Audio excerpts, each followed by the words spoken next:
Right. Well, let's get rolling with our roundtable. Our distinguished guests, Mr. Lance Dewease and Davey Brown. Lance, if you have any questions how things are supposed to work today, just look to Davey. He's a pro at this now. I let him tell me. All right. Is that how that works? All right. All right. Well, let me give you this microphone. We'll make sure it's turned on, and we'll get going. First things first, Lance Dewease. How's the golf game? Be nice if that's where I was at right now, maybe. But no, doing all right. It's getting better. Yeah? You've been out recently? Nah, it's been a little bit. Shock business has been a little too busy right now for me to take off. Yeah. No golfing yet, so. All right. Well, tell us about the shock business. What's happening there? A couple years ago, we started a side business of doing racing shocks and looking for life after racing a little bit from the driving end of it. And yeah, it's been going really good actually. And right now it's doing really good. So we're just keeping busy with that right now. So is this just a sole enterprise? Or are you in with a group of guys, or what's Yeah, happening? it's just I'm doing it by myself. Just started it up. I've always enjoyed messing with shocks for a number of years now. So we just started it, and about anybody that's on a pro shock locally, I'm doing their stuff. So far it's been really good. Well, we've already established the fact that your crew chief certainly knows what's going on, but it sounds like as a driver, you're a guy that's can be, if need be, hands-on. I've been hands-on my whole life until this last year or so. It was a lot different for me, but it was a kind of a relaxing thing where I didn't have to worry so much about all the other stuff, and I could worry more about the driving end of it and what we need to do, and not if it wasn't right, we discussed it, and the guy to my right normally made it right. Yeah. Let's. I'm glad you brought that up, Lance. Let's talk about the shocks for a little bit. It seems in recent years that's an area, whether it's sprint cars or late models for that matter, where shocks have become really toward the forefront of what's going on in a handling package. Can you talk a little bit about how the shocks, what kind of role they play as far as you as a driver, when things aren't working right, what you're feeling, that type of thing? Well, I mean, all brands of shocks have a different feel. There's twin tube shocks and there's gas shocks, and everything makes the car feel a little different just from a driver's standpoint. Shocks are, kind of more of a fine-tune item for when your car is closer. You're not taking a car that's 20th and change shocks and make it run 5th. There's a lot more issues. In the late model end of it, something that I haven't got into, but this really, really big in their deal now. A set of shocks for them is like $8,000. They say now. It's right there. That's all they worry about. But they do a lot more different things with it, the package. They have some other things going on with bump stops, gas bump stops that Earnhardt Inc. Designed and came out with, and there's a lot more to their end of it than on the open wheel end of it. On the open end wheel of it, you just need to make sure your stuff's right and you know where it's at, so you know when you make a change. That's the biggest difference from when I started to now is, Greg Hodnett and his mechanic Ryan, they down their shocks after every single race. They know where their shocks is after every single race, and they don't take nothing for granted. And they have the luxury of being able to do that. Not a lot of guys do. The outlaw guys do all that too. So it's just the biggest thing is making sure everybody's where your stuff's at and it's right. So you at your shop, you have a shock dyno, and what equipment did you have to invest in there, Lance? Well, yeah, we've had shock dyno for a long time. I worked out where actually my other job's at. Seems as you get older, you have to work 3 times as hard. You know what I mean? So the old 30C, Donnie Owens that I drove for, I work for him, and then that's where I do the shocks out of too. And I'm fortunate enough to been doing it long enough that I've had shock dynos for probably 15 years now, and I've collected all the equipment over that time of being in racing, so it wasn't no big expense for me. Just the inventory of what you need to have, it kind of is the cost now, but it's not a quick thing. You don't do them in 10 minutes. It takes some time, especially the pro shock stuff. So it's interesting. I've learned a lot with stuff some, and then the more you learn, also the more you kind of realize you have to kind of keep it simple too. So okay, so you're doing sales and service. Yes. And then So if a driver comes to you and says, Lance, I tried shock X, I've tried shock Z, I'd like to be somewhere in the middle. Is that something Yes. where you can sort of dial the shock in for Yeah, them? we can build them any way I want, any way somebody wants to be. We actually, Cal Moody met me here, dropped off some shocks today for me to go through from the wreck last night, and we're going to take one of his and change it around to something that he kind of liked, but he wants something a little different, so I'll do that for him by next week. And the biggest advantage I have, I'm essentially located in a pretty heavily race area, so we get to, I can turn stuff around normally pretty quick for guys when they need it. Yeah. All right. 2016, your first year with the Kreitz team and Davey, and we looked at those statistics, Lance, and I know you've gone over these a number of times, but 10 wins in 24 starts, 21 top 10s, 17 of those top 5. Man, what a year! I mean, what do you say? Looking forward to this year. How about it, Davey? Yeah, well, I hope we can, do as well this year. We had a good year last year, and hopefully we have enough parts particularly motor parts, to keep up. That's where we're hurting a little bit. Car stuff we have all good, but we need more motor parts. So hopefully we can get some more sponsorship where we can get another motor or something, but just kind of holding us back a little bit. Davey, before we get into the racing end of things, I apologize, but how have you been? Good to see you, and what have you been up to in the off season? Haven't done a whole lot. Put two motors together. There's two we had last year, which we rebuilt, and that's about it, I guess. Yeah, he hasn't done a whole lot. Anybody else putting 2 motors together right now? Anybody? Yeah, that's what I thought. So, all right. Davey, I wanted to ask you, last year at Susky, before one of the 410 races, I usually blow through the pits and say hi and see what's going on with the teams. You guys were up in the trailer, and I mean just in a zone, and you're looking at a notebook. And without giving away team secrets, what are you guys looking at that point? What are you talking about in preparation for the evening? We were probably looking at shocks. Okay. I would imagine we have a bunch of shocks, and we're trying to decide what we want to put on.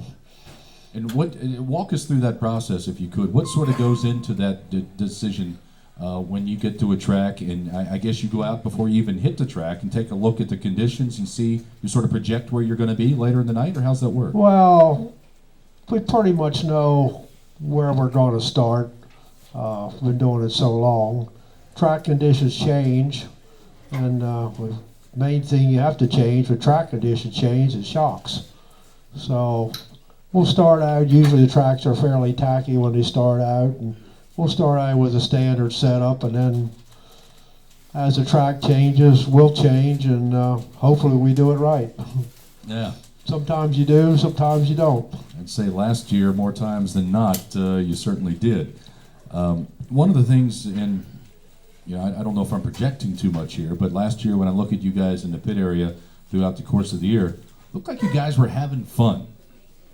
I know I was. I can't speak for Davey or Donald, but I was.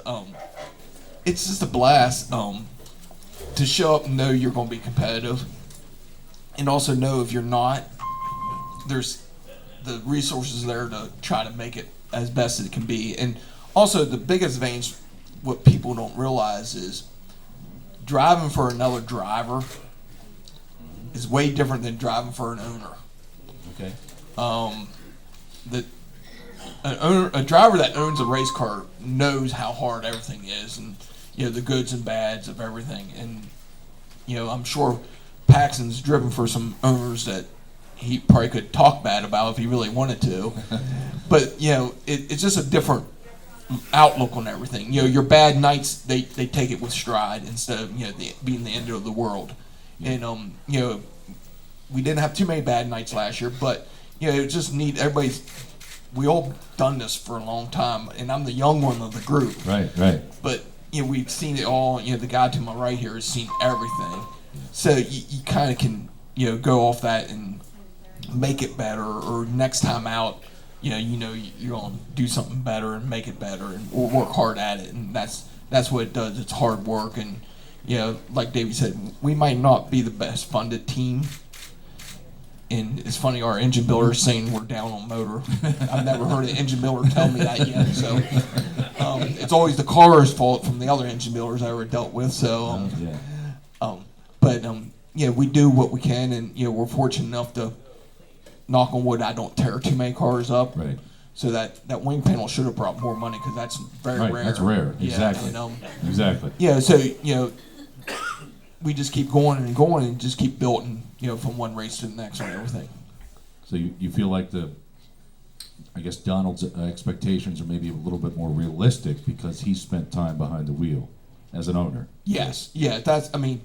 If you're off a night, he knows it's for whatever reason. If I made a mistake, fine. If he's already made that mistake. Yeah, he's already made up. If the car's not quite right, fine. It's the flow of racing. You have your ups and downs, and you lose more than you win. There's only a few people that probably ever won more than they lost in a year. Yeah. It might be the guy sitting to my right. Yeah. So with Wolfgang, was that 50%, or was that over 50% with the 53? Actually, it was about 50%. Yeah, like I say, you practically always going to lose more than you're going to win, unfortunately. But the competition's so tough anymore that I don't think you could even do that anymore, although Donnie Schatz is doing a pretty good job right now.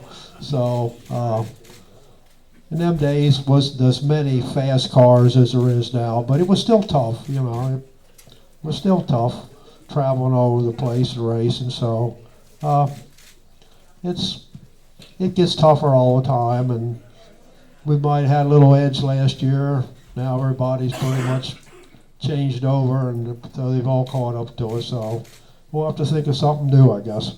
Davey, just to get us up to speed for those of us who have forgotten, can you recall some of the numbers from Doug's super season there? What year was it, and how many wins and how many races?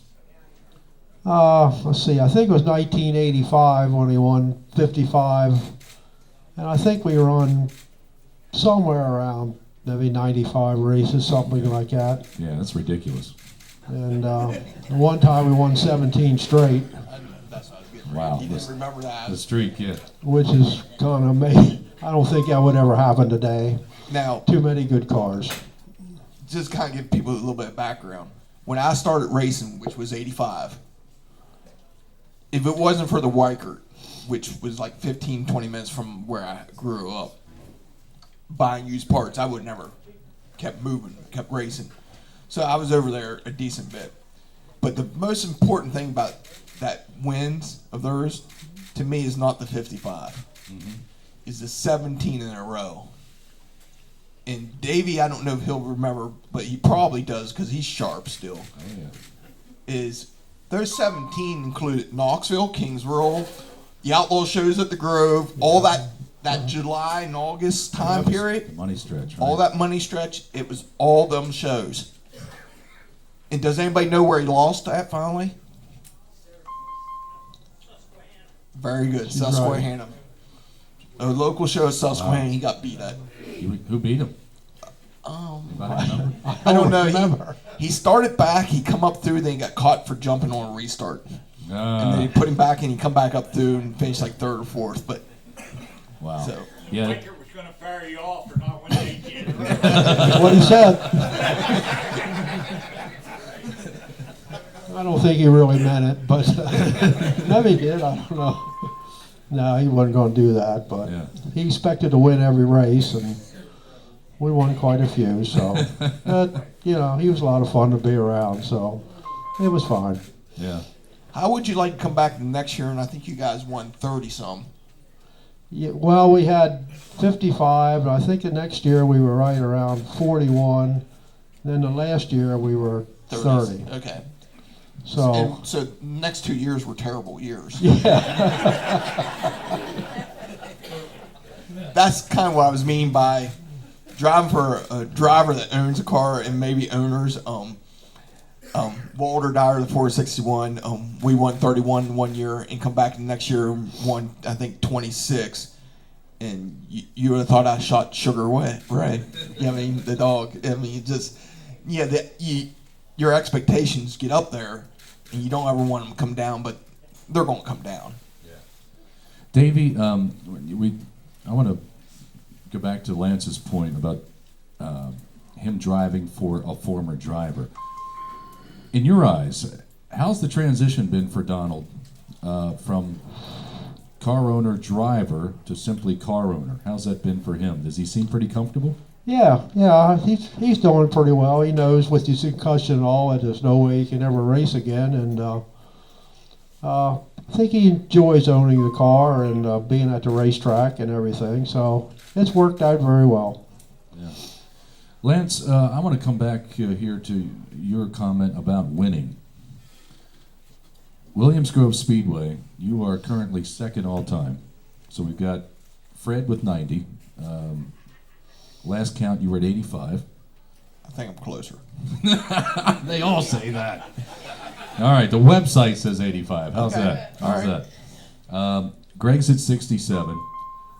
Donnie's at 61, and then, of course, Ray Tilley at 59. What would it mean to you to be able to surpass that mark of 90? It would mean a lot. I've never been really a goal type person. I go every race, try to do my best I can, try to win that race. If it don't happen, we move on to the next race. I tend to forget about the past. But that mark is one of the few that I really would like to have. And I was well on pace, even actually ahead of Fred at the time, doing it. And then we had a couple bad years in a row, and he got ahead of me. But what a lot of people don't realize is I never raced Williams Grove until I started driving for Walter Dyer, which was 91. So Fred was racing since 84, I think. 84 or 85, somewhere around that, maybe 83. All right. But I never ran, I may have ran 2 or 3 shows in that time period up to 91. Yeah. So I did it in a pretty quick, short period of time. And I still consider it the hardest racetrack in the country. So what is it about Williams Grove that has been so appealing to you, that has meshed with your style? It takes everything. It takes horsepower. It takes handling. It's just not a track that you can just gas up on and go around in circles with the long straightaways, the tight. It's a super speedway with hairpin corners. So it takes everything. And I think that shows up when outsiders come in, why they struggle there, because it's just, it's just a whole different place. And there was a guy once that made a comment about the best dyno in the world was Williams Grove. And that's 100% true. If something runs at Williams Grove, it'll run anywhere. I don't know who that guy might have been. That's a great quote. You mean the guy? Do you remember that? What's that? I read a quote from you a long time ago in an article that the best dyno in the world was Williams Grove Speedway. Yeah, it's pretty good. You got the tight corners, the long straightaways, so it takes some horsepower there unless the track slicks up, which I'm happy when it does. So am I. Well, when it's tacky there or port or most any place, you just sort of run around there wide open almost, and it's hard to pass. If it gets slick, then you get 2 or 3 lanes open up, and then you have a chance. But so it takes a little more better chassis and better driving, and that's what I like it the best. Yeah. Lance, there's as a driver, there's certain elements of our sport that you're probably not privy to because you're directly involved. So as a spectator, there's probably not too many folks here that have never taken the opportunity to stand in turn 3 in the infield at Williams Grove and watch you guys come down the backstretch under the bridge and listen to the engine scream getting into 3. At that point, if the track is heavy, if it's tacky and you guys are really screaming, what kind of RPMs are you turning at the end of the straightaway on a good night? 82, 83 range. Yeah, at least, maybe 84, 85. That's about top for us. The gears we pull, other guys are probably around 88, something like that. So we don't pull them kind of gears. So if We- it's fast, 84, something like that, 85 maybe. Yeah, what a lot of your RPMs also determine on is how fast you actually go through the corner. You know, if you're slow through the corner, your top RPMs won't be that high unless you put a lot of gear in to make them be that high. But it's pretty amazing when, you know, with his motors, how we don't run the gears that other people run, but we still make the speed, which that's kind of how I've always been my whole career growing up. I never liked a lot of gear in a car. I just never have. I always liked to make the speed. And, you know, we talk about horsepower and all. When's the last time you dynoed a motor, Davey? Oh, probably 6, 7 years ago. Unfortunately, I wish I was dynoing some, really. So, you know, we beat the best in the business last year with motors. He don't have a clue how much horsepower they make. I mean, he does. Trust me, he knows roughly what they make. But actually, from a dyno tone, you know what I mean. And that's kind of what I tell people all the time when that it don't matter what it makes on the dyno. If it don't go from A to B, it is no good. And I've had some engine builders tell me that's the best thing that they ever had on a dyno, and put it in a race car, and it feels like I'm pulling Lynn Paxson behind me. You may have been. Don't get mad, I get even. Oh, I'm sure he will. So you guys never had an opportunity to race that, did you? No. But in all seriousness, I don't like to do this in front of people, you know, compliment them. Is Don't start now. when I started, Speed Week just started. I forget what year the first Speed Week show was. And I don't know if Lynn will remember this or not. You know, he probably ain't the brightest guy of the bunch, but Kaufman was driving for Al Hamilton. And Lynn hot lapped a car at Silver Spring and Hagerstown. And you have to remember, I was a pretty young guy there, and all I wanted to do is race. And I watched him run those 2 hot lap sessions. And he made Keith Kaufman look like he was a nobody in both those hot lap sessions. And, you know, we're talking about our all-time wins. Where's Lynn at on that list? I think he's 6th or 7th. I think it's 60 or no, 46. And how many 46. years did you race, Lynn, at Williams Grove? Well, I didn't run the Grove all the time either. No. It's an expensive place to run. So, But- you know, I did it in a relatively short period of time. Yes. But I wouldn't have done that if it wouldn't have been for Davey. Those last 5 years that I raced there were pretty good. So we do have something in common then Oh, right we now. Okay. absolutely got it. All right. But I will tell you this. I remember when he started, okay? Because I was working at Hagerstown, and he come up, and he had all the will and the desire. He was telling me about these motors that he was buying out of the junkyard and scraping pieces together, and I'm going to race. And he came up and told me that. And by God, he made a believer out of me after a couple of years, I'll tell you that. Well, a lot of people probably don't know. Well, Davey would know, but when I first started racing, the big blocks were still allowed. I never drove a big block in my life except for a modified one time, and it was no time felt like I was pulling a couple cars behind me. But when we first started, we did whatever we could, and we ran cast cranks, still with a stock 400 balancer on the front of the motors, and we would split the balancers all the time. And we were at Lincoln one night, and we broke a balancer. And there was a 69 Chevelle, I think it was, sitting down. That's when everybody parked inside. There was a handicapped guy that had a Chevelle sitting down inside. My brother walked up to him and asked him if we could borrow his balancer off his engine. And the guy said yes. So my brother and I took the balancer off his engine, raced the rest of the night, pulled it back off our motor, and put it back on his car so he could go home. So, yeah, I know it's different nowadays, but that's all I wanted to do was race.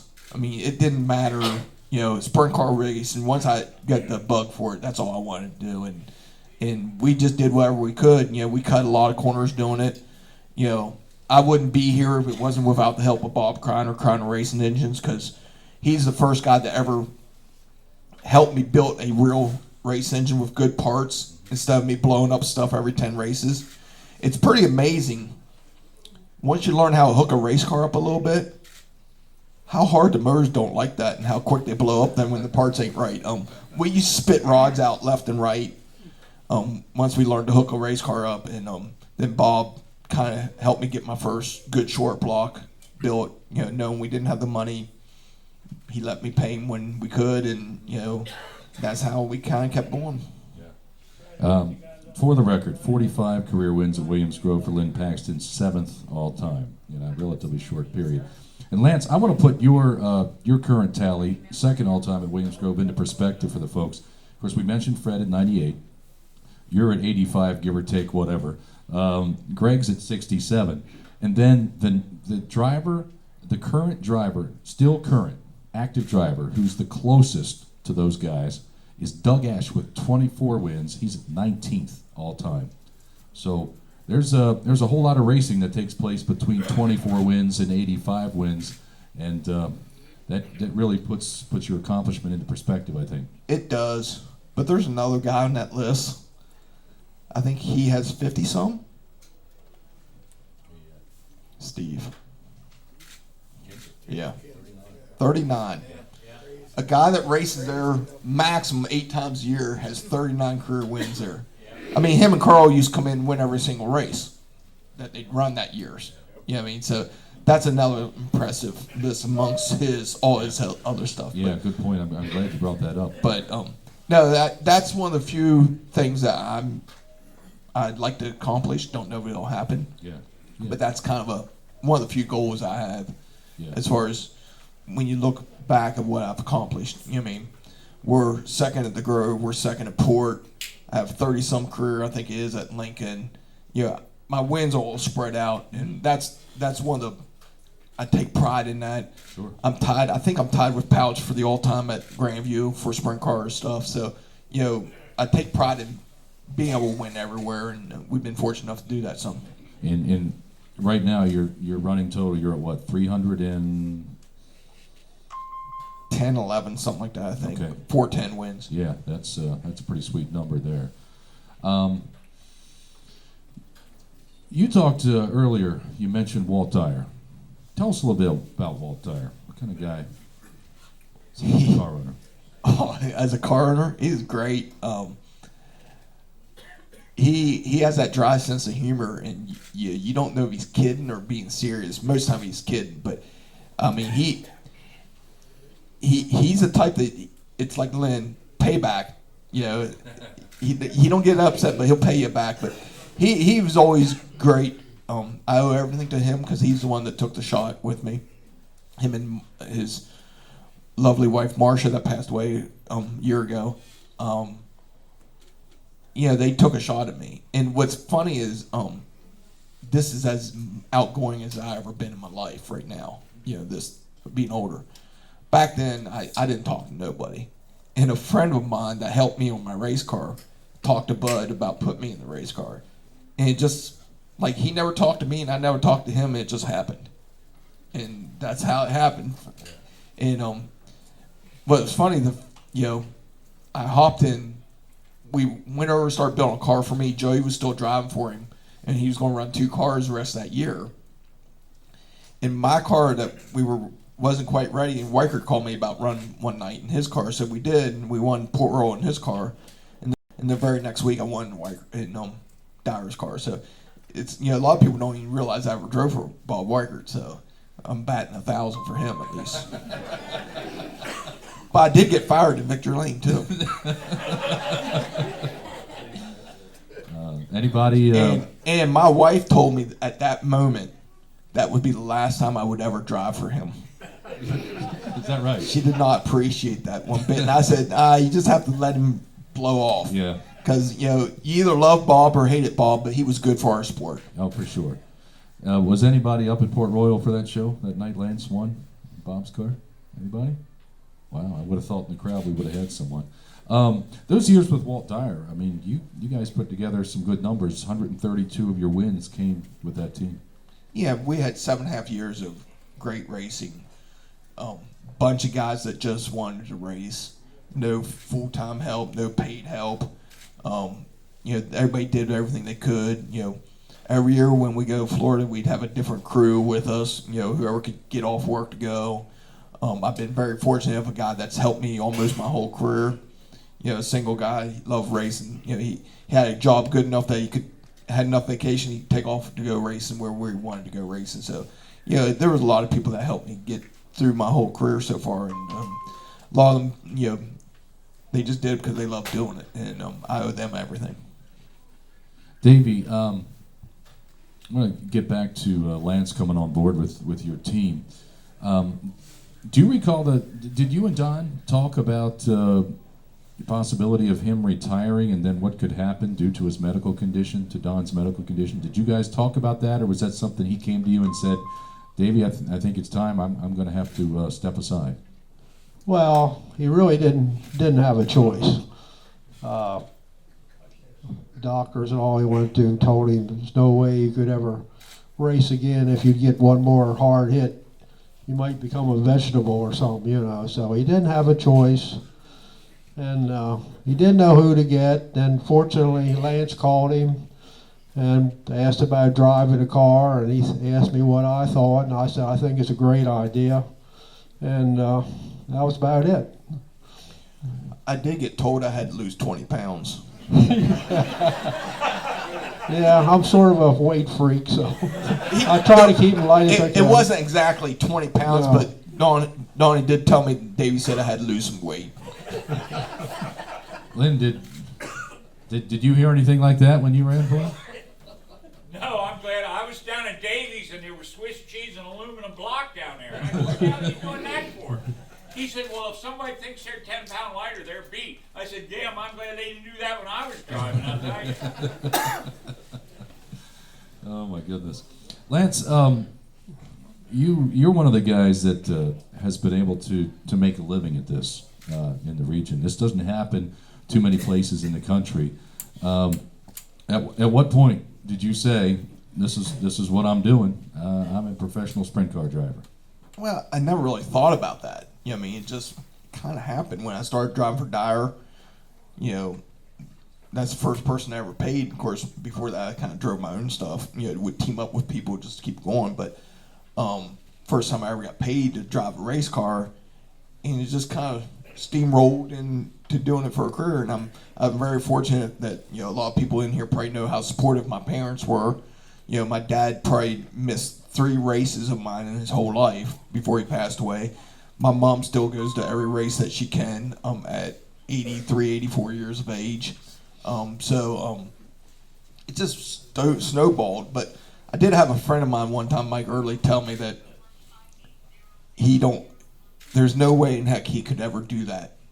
The pressure, of doing this for a living and knowing that, if you get rained out or if you don't run good, you're not making much money. And there was times and periods in my life that it was very, very stressful, but I wouldn't change nothing for it. Yeah. Davey, talk about from your perspective. Was there much of an adjustment for you when Lance came on board, when you're making the transition from having worked with Donald as the driver to Lance as your new driver? No, not really. I think about the only thing we changed, he likes his steering a little slower than Donnie did, so we sort of put a shorter steering arm on it, and a couple minor things, but basically the car's just the way we ran it before. So there really wasn't any adjustment at all, to tell you the truth. Well, the reason we had to slow the steering down is I'd never driven a car in my life that turns so good. And that was the biggest adjustment I had to make, and it was me. I had to get adjusted to it. Like Davey said, they would do little things. We slowed the steering down a little bit to help me adjust it. But the thing turned so good, I would be turning it in way too soon, when we first did it. And that showed up at Williams Grove when I first got in it. The first couple weeks, I wasn't very smooth with it. But but that was a big adjustment for me personally. I didn't want them to change the race car. I just want me to get adjusted to it. You pick up bad habits from driving bad race cars. We tend to overdrive race cars a lot, and I had to learn to slow back down again, and you let the race car do the work. And once we kind of got that figured out, we pretty good. Is that a matter, Lance, of the car just being really, really hooked and responding to the track? I mean, it's really dialed in. Well, yeah, I'd known for my whole career how good the 69K was. I raced against Donnie my whole career, so I know how good that car was. Even when he's running 15th, I know how good that race car was. You never beat him off the corners. Slicker got the better he was, and it's just circumstances with Donald that he didn't like a wet, heavy racetrack. He didn't like to run the top 10 generally. So, something didn't match up. It just didn't play in his favor. But I know one thing: you put him up front or towards the front in a high money show, he's going to be right there at the end. And he normally was, and he won a lot of big money shows doing this. So, I knew how good the race car was, and a lot of people might have not really knew how good that car was, but I did. Lance, this year you'll be, just to put it in perspective, what, 52? Am I close? Yes, in Okay. October. October, you'll be 52. It seems like this move has really rejuvenated not only your career, but maybe you as an individual. It's not that you were out of the picture, but there were a couple years that maybe the statistics weren't what we were accustomed to from you. But last year, of course, boosted not only your numbers, but it seems like your spirit. Well, there's a lot of factors to kind of play into that. The biggest one is being in a good race car again. That's the biggest one. Kind of also is I have other jobs now, and we go to the thing about driving full time, and there's benefits to it, and the stress of it. So we kind of eliminate some of that end of it a little bit, the stress end of it, and the scheduling suits me perfect now. For ever since I broke my neck. My body don't like 90 races a year anymore. And real quick, what year was that? I've forgotten. I'm sorry. It was 5 years ago, 4 years ago. I can't remember. Okay. I know it was October 8th. That's all I know. Like 1, 2, 3, 4 years. I think it was 4 years. And so that then we slowed down. As far as the race teams or the race cars, and nothing against the teams I drove for, and right. It's just that flow of racing, Wolfgang before he teamed up with Weichert, and people kind of forgot about him, and Doug's one of the best racers ever, and it just Steve Kinsler still can drive today, now. He might be a little bigger than what Davey would like somebody to be driving for. But in all seriousness, that's probably one of the reasons he's not competitive now. Because even with the weight rule, we figure we're roughly 20 pounds heavy right now. A little bit. I think his new car will probably be right there. Yeah. But you take somebody that's 60, 70 pounds heavier than me, there's no way that they can get close to the weight. It makes that much difference. Yes. And it's huge. And so that's probably what happened to Steve over his, towards the end. He still can drive a race car. He don't forget how to drive. I mean, Lynn Paxson still can drive. Don't know if he could see, but he still can drive. Stevie looks like Bob. I raced against Bob Kinzer and Steve both. And I ran into Steve there 2 years ago out of Knoxville, and I said, you look more like your old man. Well, I about got punched in the nose. Lynn, your hand went up when Lance was talking about weight. 60 pounds heavier, I put my hand up. No, I didn't know if you had a question or if you were confessing. I wasn't sure what was happening. So, we kind of have like a running joke about the cane cars. Pittman's a big guy for the cane teams. I never considered that. Sweet is 5'6", maybe 140 pounds. I mean they're all in. It does make kind of go back to us. Only reason I know the weight makes a difference is when they first did the 13.75 weight rule, and then the Outlaws did a 1400. We were in Florida racing with the All-Stars, and we were at Volusia County, and it's a fast racetrack. Anybody's ever been there, it's a really fast racetrack. And we were really good the first 2 nights against the All-Stars. We had speed, we timed good, everything. Well, we had to add weight, we thought, for the 1,400-pound part. So we added 22 pounds on the diagonal bars there next to my seat, 11 on each side, and showed up the next night in time 30th quick. And felt like I was in a whole different race car, and never even thought about the weight being there. Never once thought about the weight being the problem.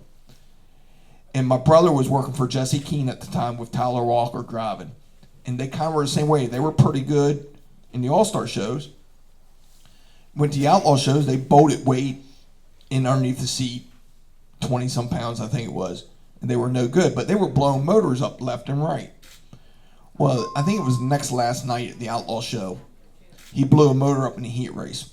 The only motor they had left was in the backup car. So they unloaded the backup car, started the rear of the B main, and qualified it. It looked like a rocket ship doing it. So I went over and asked my brother, what the heck did you find all of a sudden? He said, nothing. He said, the only thing I can tell you is we don't have the weight on this car right now. And they ran the feature without the weight, because at that time the Outlaws weighed the top 5. So from last to, the odds of him getting to 5th in the Outlaw show at that place is pretty slim. Right. And he basically told Tyler, if you get to 5th, slow down and be 6th. And it was huge, and he was fast. So we actually took our weight off, put 11 pounds of it up front, and left the other 11 off, and our car was a better race car. And it was pretty amazing. I would never, if Davey would tell me this right now, that 22 pounds next to my seat was going to make a big difference, I would say he's full of it. But since I did it, I know how big an issue that is. So the driver, that rear weight end of it, really made a huge difference in the car. So, it seems like I can understand why all the Outlaw guys, all their weight's up front. You know what I mean? Okay. So, yes, I can understand why certain guys struggle at certain things because of the body weights. Yeah. Wow. Had no idea that it would be that much of a difference. Davey, in your career, and forgive me, I've forgotten. We're in, what year are we in now? 62, 3? How many years? Let's see, I started a few races in 53, and 54 was our first full year. So we're 63, 64 years, somewhere in there. At what point in your career, when you look back over everything, do you remember thinking, hey, we should probably look at the weight of this vehicle? At the what? Weight. Weight. We should probably look at getting lighter. Was there any? Where was that? When did that occur for you? The main reason we started getting lighter was After Paxton. Yeah, after Paxton. There for a while, there for a while, but there was no weight limit, and I guess we were always fairly light. It depends on the equipment you had, and I know Carl Kinzer, he used to grind every bolt off to the last quarter of an inch, and I mean, he did everything possible. But then, I don't know how light he had them cars. I think they were probably down, 1,100 pounds or so. Of course, then he had Steve in it, so he really wasn't any lighter. So we work at it more, and then once they got to 1,400 pound, it's easier because now we don't run a lot of titanium motor plates and all this other stuff that we used to do everything. So now we don't quite have to do that anymore because a lot of stuff's pretty expensive, So I think it was probably a good rule. Davey, you mentioned Carl Kinzer. Over the years, I take it you've had a chance to have some conversations with him. You know Carl, yeah? Oh yeah, I know Carl. I've known Carl for quite a long time. Yeah, we've talked. We always got along very well. Yeah. Carl's probably the hardest working guy I'd ever worked on a race car. I could never work with him. He could go 2-3 days, not even go to bed. Wow. He just worked and worked and worked. And anything he earned, that he won, he earned it. I can tell you that. And he's a smart guy. Is there a particular thing over the years when in your experience with Carl Kinzer, that really stuck with you, really impressed you?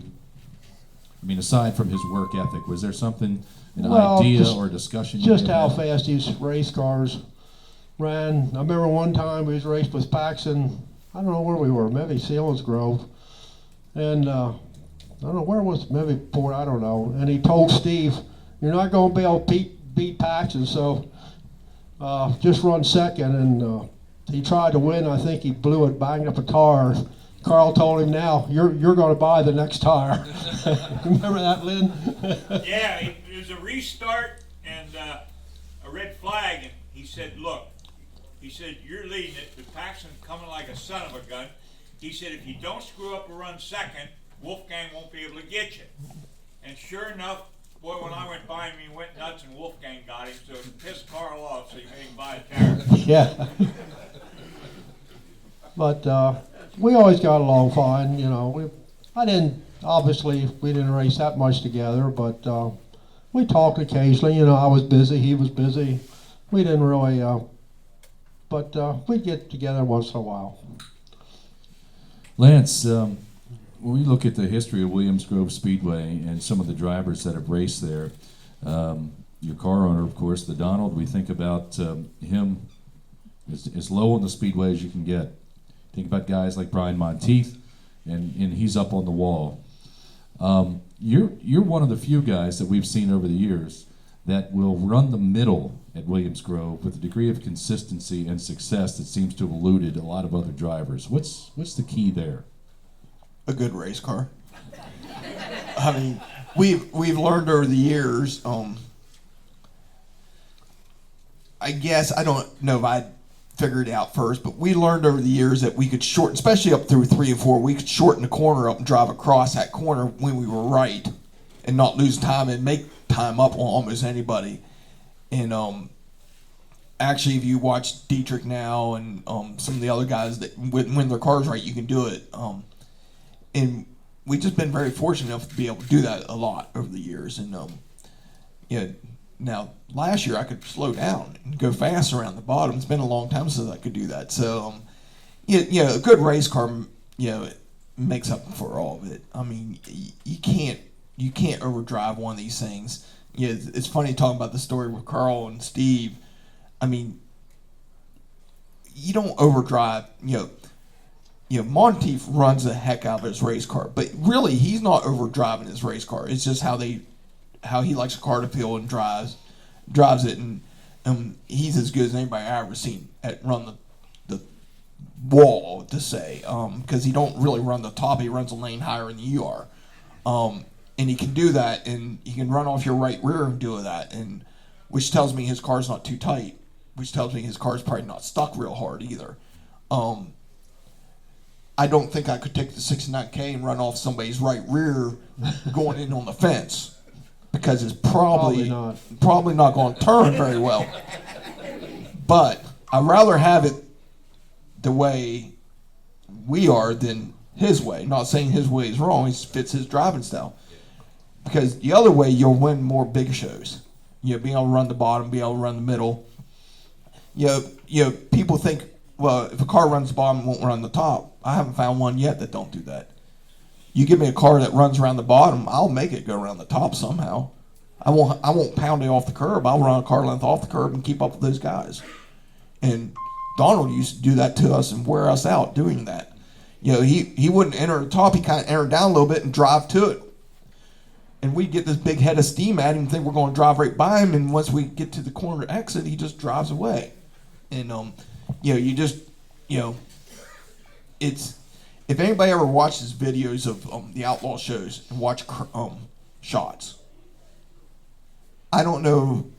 Davey maybe would know somebody smoother than him or as smooth as him, but he does not make a mistake driving, and he never abuses his race car. And you sit there and you sit there and watch shots race. He'll run the bottom, run the middle, he'll run the top when he has to, but he's in control.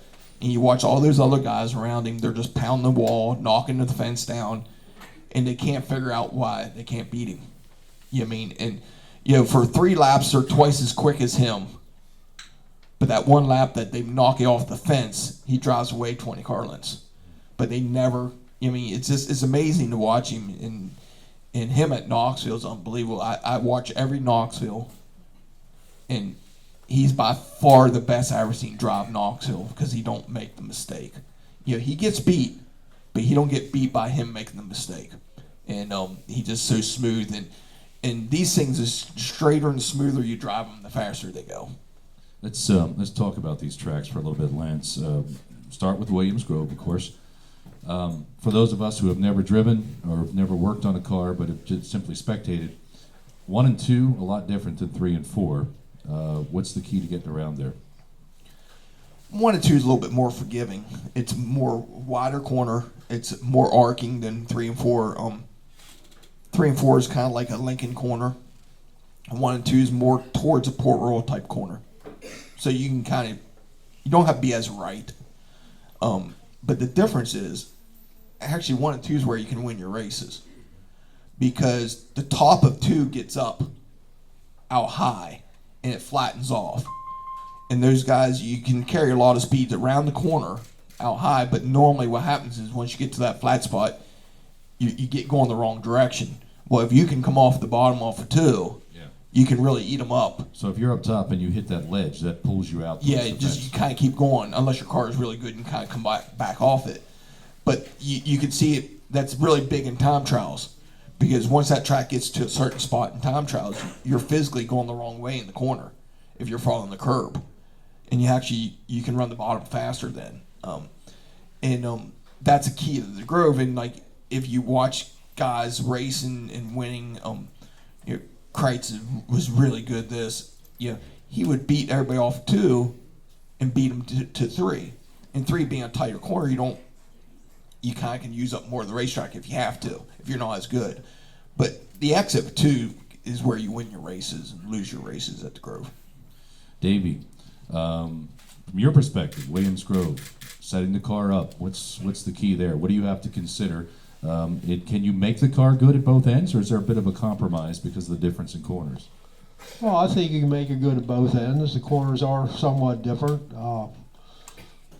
We concentrate where we can run it, to pass a guy, you got to be able to sort of run by him going into the corner, and hopefully, if it's working right, it'll stick in the middle, and then you can beat him coming off. If it don't stick in the middle, he'll probably drive right back by you. So we concentrate on running in hard and driving by a guy, and it's not easy to do, and get it to stick right to the middle so you can keep your speed up. But if you can't, he'll drive right by you coming off. So that's what we concentrate on. How about Knoxville? What's the key to a good setup there? Well, I haven't run Knoxville since, I guess I was out there a couple of times with Billy Pash. He got a rock hit him, got his arm broke one time, and I think we were out there one other time.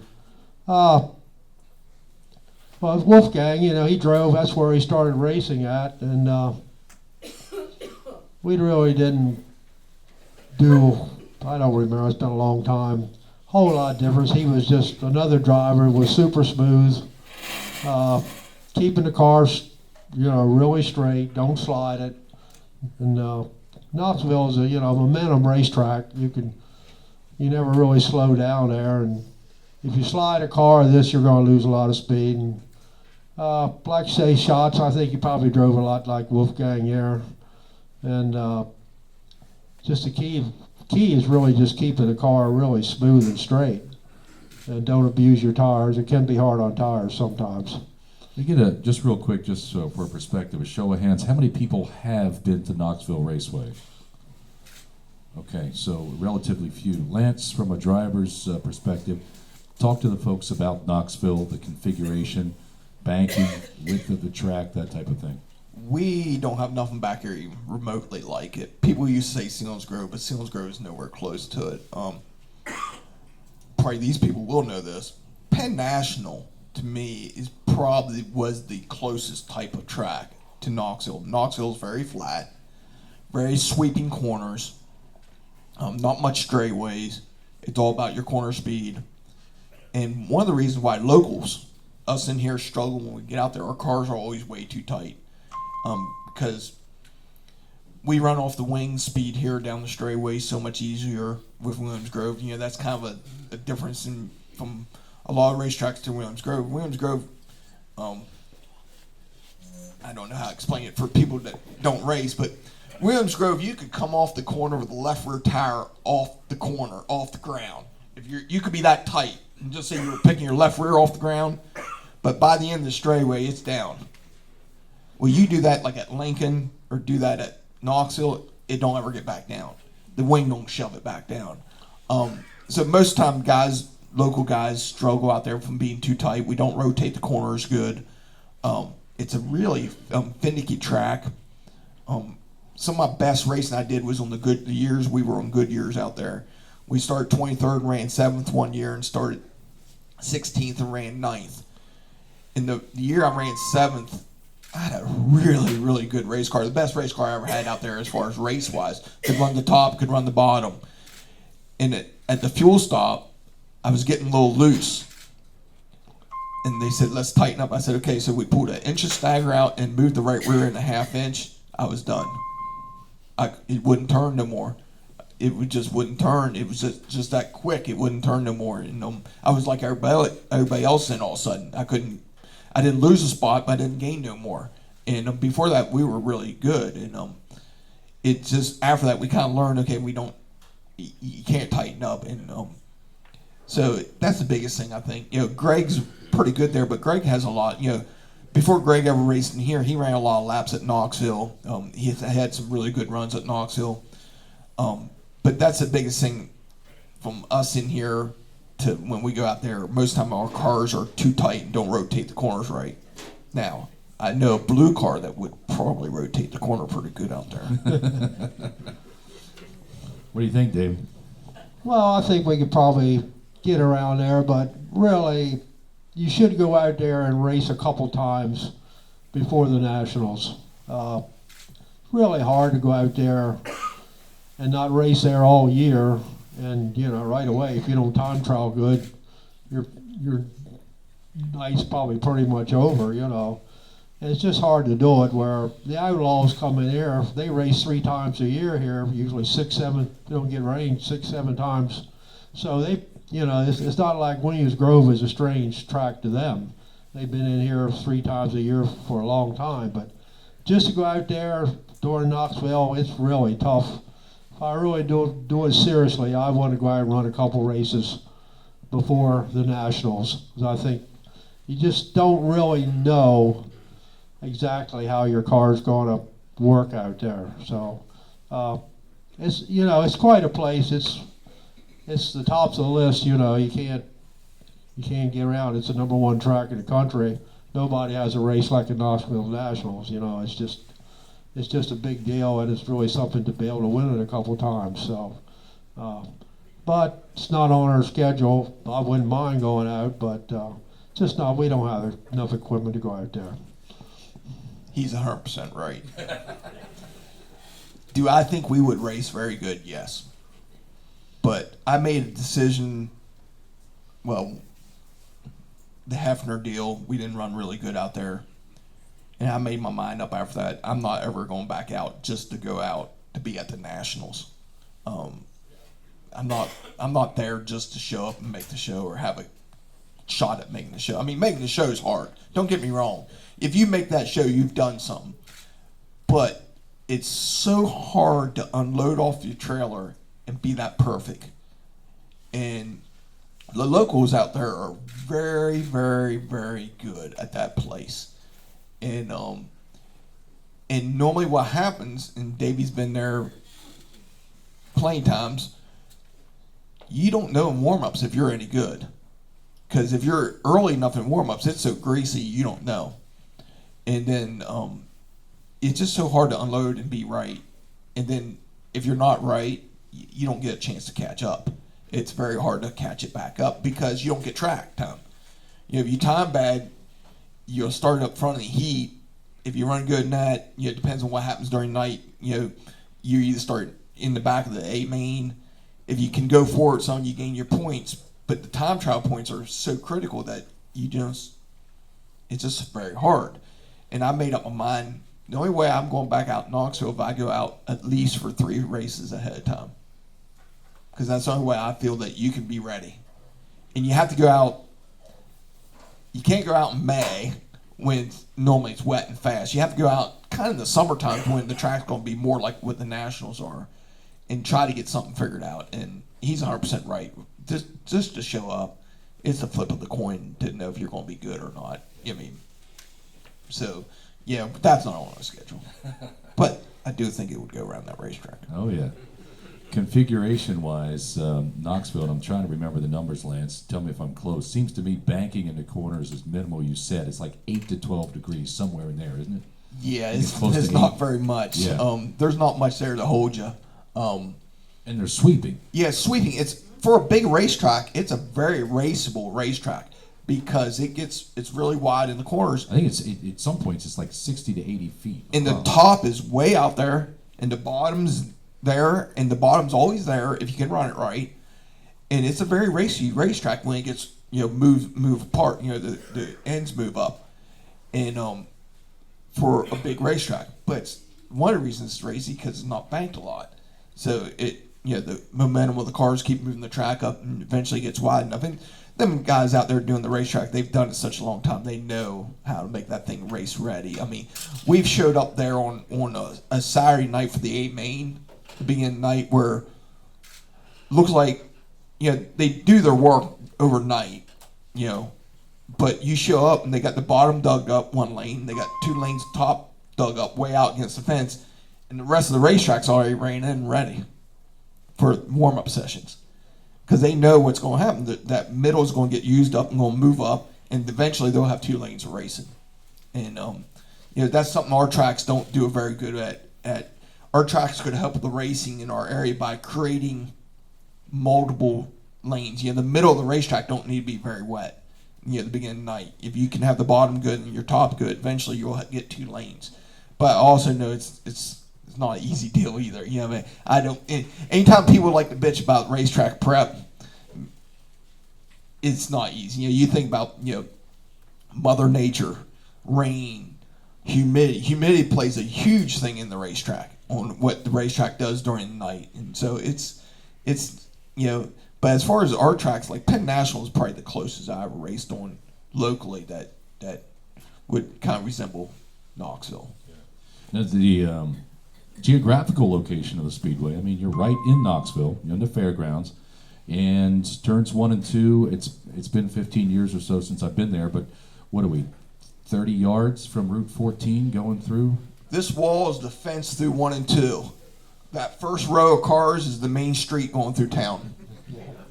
So the sidewalk's right outside you got a little grass area, then the sidewalk. Yeah.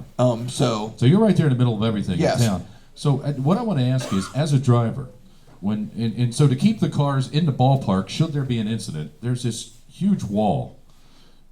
Does that play does that impact you as a driver when you're entering those corners at those speeds, or you're just not even seeing that at that point? You don't even notice that wall. I've never. That stuff don't phase you. Like Port Royal has a metal wall around it. Yeah. Over the years, I never noticed it there. It's just another vision that you see for when you're hunting the outside of the racetrack, but it's not like it's intimidating or bug you. But for people that's never been to Knoxville, you need to go to see this, because I'm trying to think. I would say take Port Royal and double the size of Port Royal. maybe a little bit more than that. That's Knoxville. Knoxville's not this big town. I think they have a population because we have really good friends out there now that we stay with when we go out there. I think the population is like 8,000, if that. Craig, where are you at? Craig's a commissioner out there. He lives in Knoxville. Where's Craig at? I think Lance is right. I think it's right around 8,000 people. He can tell us. I mean, he's a Yeah. politician out there. That's why he knows. But that don't mean we're going to get the truth, right? Now, he spent a lot of time in Gingrich and over things. Yeah. Truth, yeah. So, but then they put 20,000 plus in a night there. Now you have to picture there's a little town having this, 4 straight nights of 20,000 plus people rolling in there, and it's pretty amazing. The town accepts it. It's just pretty amazing when I've been fortunate enough first time I was there was for the Nationals. But I've been fortunate enough to be out there for when Al Hamilton got inducted in Hall of Fame. We went out and raced that night. And won. Yeah, and won. But it's a regular show there. You got grandstands that seat 20-some thousand, wherever they seat now. I mean, it looks as bare as this amount of people here. Yeah. Well, they don't even open up the backstretch. They don't even open up. You can have a good crowd in Knoxville, and it looks empty. I guarantee that you could have 2,000 people there, 3,000 people there, and you think there's 20 because it's so big. But it's a fairgrounds. Fair board did all this. And believe it or not, you had a fair board that could agree on building this into what it is over time. You know what I mean? What are you saying, Lance? Well, I've been around some fair boards, so. But it's pretty amazing how they took this place and created what they've created. And it's, like Davey said, it's by far, there's nothing remotely close to it, the best racetrack in the country. You have Charlotte, which is a beautiful race facility, but to me that's a little different because that was just here's the money, they built it. It's kind of sterile. Yeah. As race facilities go. Yeah. I mean, it's a beautiful facility, but it's not like something they built over time. Where this place, There's not much character. Yeah, Knoxville has character. The whole pit area is concrete now. Except for our push-off lanes, which are smart enough to realize we don't need to be pushing off on concrete. And it's just the whole facility, what they've done over the years there is just amazing. And if you ever get a chance, even just go out for the museum out there. It's not as big as this one, believe it or not. But just it's just neat to roll in a little town like that, and you see this huge complex there that mainly was built because of sprint car racing. Davey, we were talking about the Knoxville Nationals, the biggest race of the year. You guys did not go to Knoxville, of course. We already talked about that, but you guys won some big races last year. Greg Hodnett said every time he turned around, he had a great year, but you guys were taking his money. Well, I'm always happy to take his money. Or anybody else's. But Greg's a great driver, he's as good as there is. And we just had a car, that handled a little better, and Lance would, he could just drive, in hard and right underneath them and go by them. So, he did a great job, and I wouldn't want anybody else driving my car right now, I'll tell you the truth. And things have to go your way. You have to time trial right. You have to start right in the heat, and things just happen to go our way, too. So you never know. You never know how it's going. One year's going to go to the next.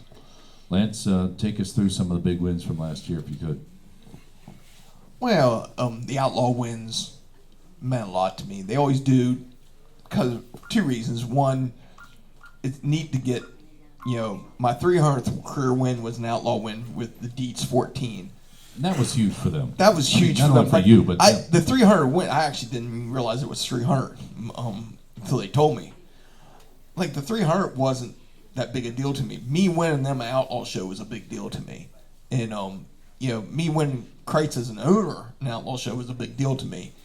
And then being able to do it again later in the year just adds on. I mean, what's funny is some of the races that I think of is not even ones we won. The night before the May one we rained out the first night. The July Outlaw Show, the night before we start 10th, on a racetrack that, if you would think, is probably not what I liked. It had a curb, it was low curb, and we ran a second against them guys. So, those nights is kind of what I remember more of those nights. Now, Tupsworth 50, we were really, really good at. We were pretty good all year at Port Royal with the car. That was a big win. The Outlaw shows, probably the most disappointing one was the Grove National to me. It was wetter than what we've been on most of the year, and we just weren't right. But that's a race that means a lot to me personally. I take a lot of pride in that race, but we still ran good. Just not what we were up to doing. You know what I mean? But the Susquehanna wins. It don't matter if it's a big win or a little win. I enjoy them all. I mean, especially at this stage, because you just never know when your last one's going to come. And so it just, they're all great. The Speed Week probably, the 3 for 3 during Speed Week probably was pretty special. Because they weren't at tracks. Well, Port Royal was, but one was at Hagerstown and Lincoln. That's the first time in Lincoln. They've been there for 10 years, and so they were at 3 racetracks that we didn't race a lot at yet. So that was pretty special. Your comment about not knowing when you'll win your last one, I always think of Rich Eichelberger. He every time I interview Rich in Victory Lane, he started racing 1971, and you look into Rich's eyes in Victory Lane, it's like he's 18 again. And he says that to me. He says, you just never know when it's going to be your last one. So I always think of him. Lance, you touched on something earlier. You made a comment. I want to come back to this because I've heard the term, but I don't know what it means. You talk about wing speed. You said wing speed at Williams Grove. What are we getting at there? Well, the easiest way, the faster the car goes, the more downforce we have.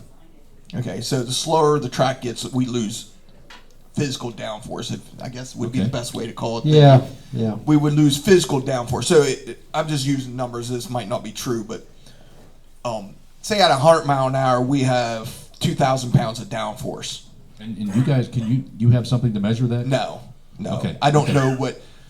I think the last one I heard of a wing being in a wind tunnel, I think we're around that 2,000 pound number or something like that, but I'm not 100% sure because you don't know if they're telling you the truth or not. So say at 100 mile an hour you have 2,000 pounds. Well, at 90 mile an hour you might only have 1,500 pounds. Well, now the car is going to act different, and you're never getting that part back. You know what I mean? Because your track's not going to get faster. So then you become more mechanical grip. So there's a difference. Anybody that watches NASCAR, they talk about aero all the time, aero grip. Well, where they're at today, aero don't mean nothing to them guys. It's all mechanical grip. So, Port Royal, Sealands Grove, the Grove went fast. Your car could be different, but you have a lot of aero grip that it'll still have bite, even if you're not right. But as you slow down, that's when the good cars show up from the mechanical grip of it when you start losing the aero grip. So the easiest way, I just say that the speed, when this is a little off subject, when somebody calls me about shocks and we start talking about shocks, well, the speed of the racetrack determines a lot what you have to do with your race cars. So the faster you go, the easier the car handles. The slower you go, the harder the car handles. So it becomes from an aero grip to a mechanical grip, and that's where it gets to be. You have to balance that all out. Okay, great, thank you, Davey. And while we're on the topic of wings, last couple of years we've heard a lot of talk about the wicker bill on the wing. What's going on there? What's been the discussion, and how does that impact the car, the wicker bill? Well, the wicker bill, gives you more downforce. The way the air goes over it, the taller it is. And this is a piece that fits on Just right in the back, straight piece. It goes, we're allowed up to 2 inches. Okay, and it goes across the top of the wing and the back. Yeah, the top okay. of the wing and the back. And the higher it is, the more downforce you get. But the more power it takes to pull it. Our wings now really aren't, they're terrible design wings, really. They're not even wings. I don't know why they changed them. We used to run a 2.5-inch dip wing and plus a wicker bill, which was a lot better wing than what this wing is. And you didn't have to put it up so high in the back. These wings got, for the downforce they have, they got a tremendous amount of drag. And I would sooner see them go something myself. It'll never happen, but something a little smaller, but with a better design where you still got downforce but not so much drag. Because it's much harder on motors. What needs to happen with the wing, Davey? You say a better design. In your eyes, what would you like to see? You said smaller, but what else about the design? Well, I'm not a wing, I don't really know how to design a wing. I know the ones that had the 2.5 dip end and the 1-inch wicker bill was far better than anything we got now. So you could probably go a little bit smaller with that, and maybe a little bit smaller on the sideboards, and it would just make it a lot easier on the motor, and it means more about, like I say, some tracks, if you've got a lot of wing speed, your car don't even have to be set up all that great, and you're still going to go fast. So I think it would put a little more hand in the driver and getting the car set up right, So like the non-wing cars, they're become more and more popular because they're much easier on motors and drive lines, and now they got the better seats and the neck restraints, They're still not near as safe as a wing car, but and they got more bodies on them. You can see them now, but I think they're getting, not around here, but the Midwest, they're very popular and in the West Coast. So I think a little compromise in there, but I don't see nothing happening about that. When you talk about the dip, are you talking about the top surface of the Yeah, wing? the top has some surface. curvature? We used to be allowed to curve over in the back 2.5 inches, Okay. plus a 1-inch, which was much more efficient than what we got right now. Okay. Kind of like to add on to that is you hear drivers talk about dirty air. One of the reasons the dirty air is so bad now is because the wings are so steep. We punch a hole. The car in front punches a bigger hole in the air now because we run the wings so steep. So if you physically just say you ran your wing totally flat, the car behind you is not getting affected as bad as if when you got the wing at 26 degrees or whatever it is. Okay. Yeah, it punches a bigger hole, so the dirty air becomes harder to deal with the wings we have now. Over the last couple of years, you hear more and more complaints about the dirty air, and two reasons: one's the wing, I think, and also the speeds. As the speeds go up, the air becomes more important. Let's talk about dirty air, Lance. You're working your way through the field. You've got second and a half to the guy in front of you. You finally catch him getting into 3 at Williams Grove. What has just happened to your car? Normally gets tight as heck if you're in behind that car in front of you. So he's punched a big hole. Yeah. You've come into an area where the air is somewhat of a void Yeah. there, so you don't have The load no downforce. more. Nope. You lose all your downforce. Like the biggest thing you could really watch is if you watch races close enough, when a guy comes from the outside and cuts down across somebody that's.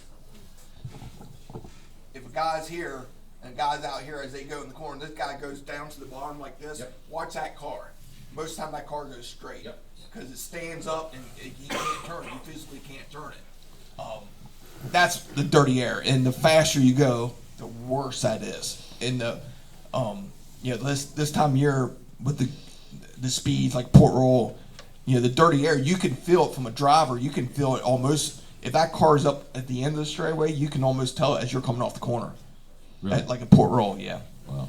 If you get in the wrong strip, the stream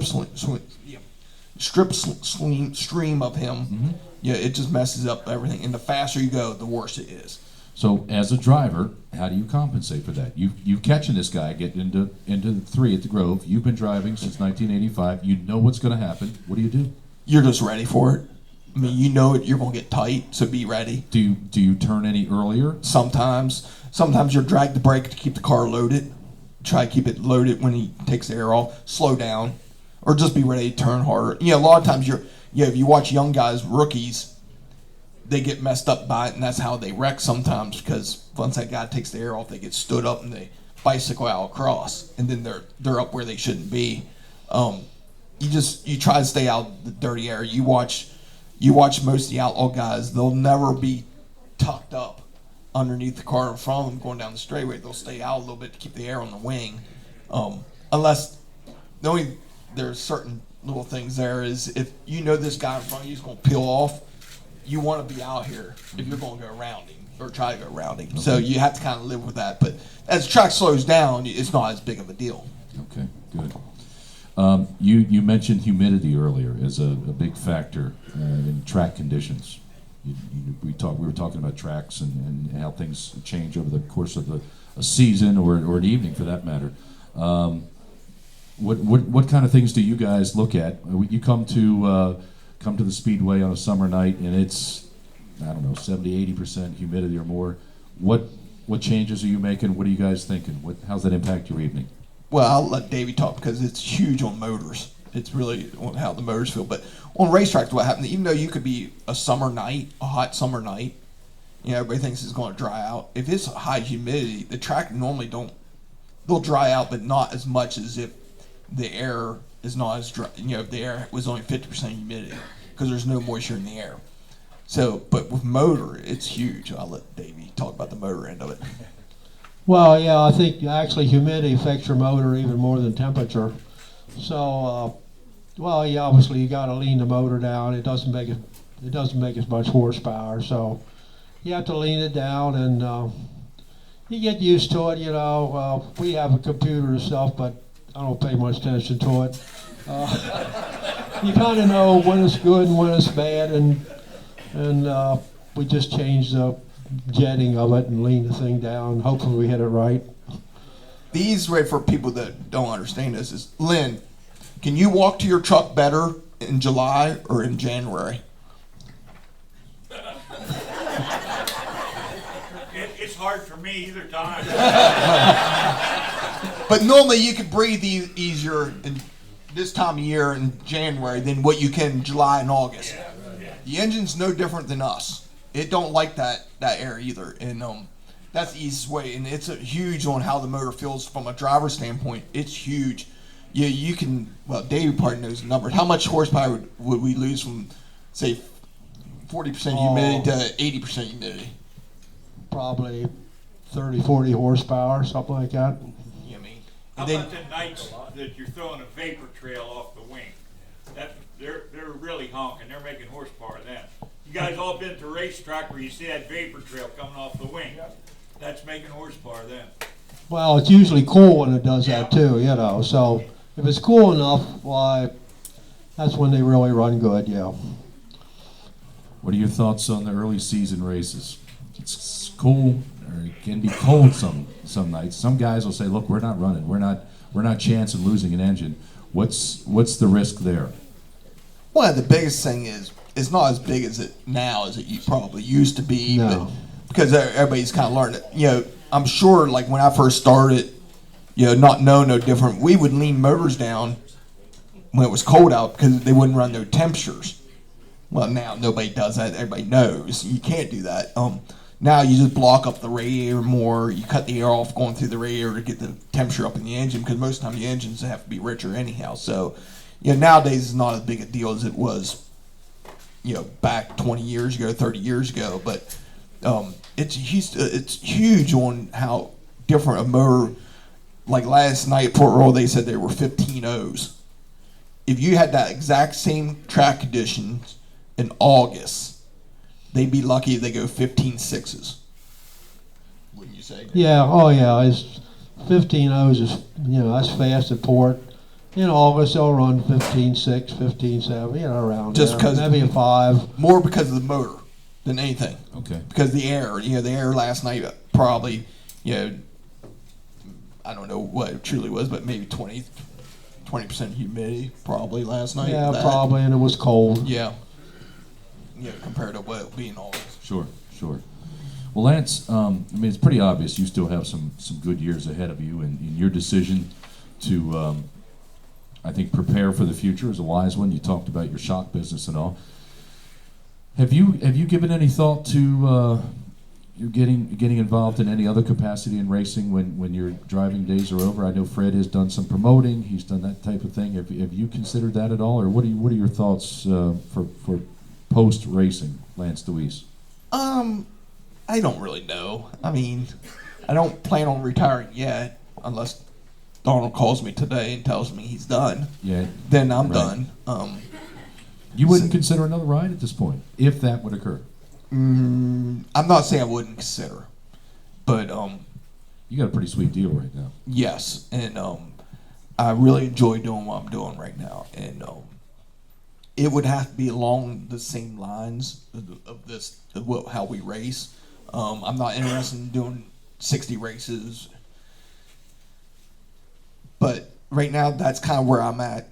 Is if Donnie says he's done, I'm done. You know what I mean? I'm not sitting here saying I'm 100% done. Yeah, you never know. You never know what opportunities you come around on. But I enjoy helping people. I helped Wayne Tedetto last year when I wasn't racing. I helped wrenching on his car and help him out some. Nice. I'm going to help Trent Schaefer this year a little bit since Wayne's not racing yet. I enjoy that. So who knows? I mean, who knows? I could walk away. You could never see me again. I could be, down south on a golf course maybe. I don't know. Volunteering at EMMR. Maybe. Yeah, there you go. But I had to be around Paxton more than I would. Yeah, I know. Here he goes. Yeah, I just don't know about that. Getting all choked up over there. How he's going right now, we might have called 911. I mean, I will tell you something though. Back in the day, Davey said you don't hot lap this until you get 140 degrees in that motor. So there's times out there the green flag was flying, and I was still idling around because I didn't have 140 degrees. Now, I wasn't going to argue with him. He knew what was going on. well, Van May, Van, he come off the truck and he was wide open.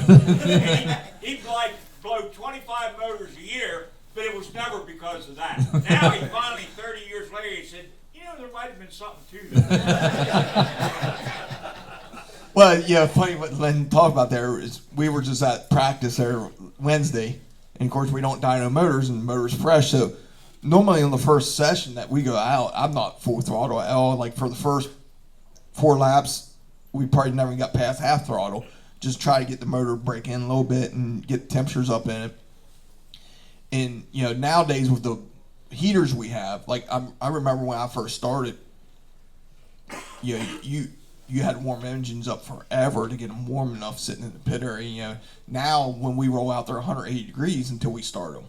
They're sitting there 180 until we fire them up. Now once we fire them up, they normally cool right back down. But that's a big deal, especially with aluminum blocks and all the temperatures in them. Yeah, sure. I'm surprised Lynn knew that. You taught him, right, Davey? Right. Okay. He was surprised you knew that, he said. Well, I'm not sure we even had heaters when Lynn was running. Did we? No. That motor's always got hot anyway. Yeah. But We had a magic motor, the aluminum block Yeah. downstairs. We either want to run second or feature with the oil pump laying in the pan. yeah, I still can't figure how that made it. Didn't make sense, but it was definitely broke off. We didn't have dry sumps then, unfortunately, which would have kept them motors probably 20, 30 degrees cooler. I guess we could have had them, but I don't know. Nobody. Well, Gettle wouldn't let us get it, right? Yeah, well, I guess. Blame it on Gettle. But cars in them days too, when Lynn drove, they were a lot harder to drive than they are now. They don't take the power steering. They didn't have any power. Light guys. They didn't have a power steering. We didn't have shocks and stuff like, we had probably 4 shocks, maybe 5 or 6. And that was pretty much it.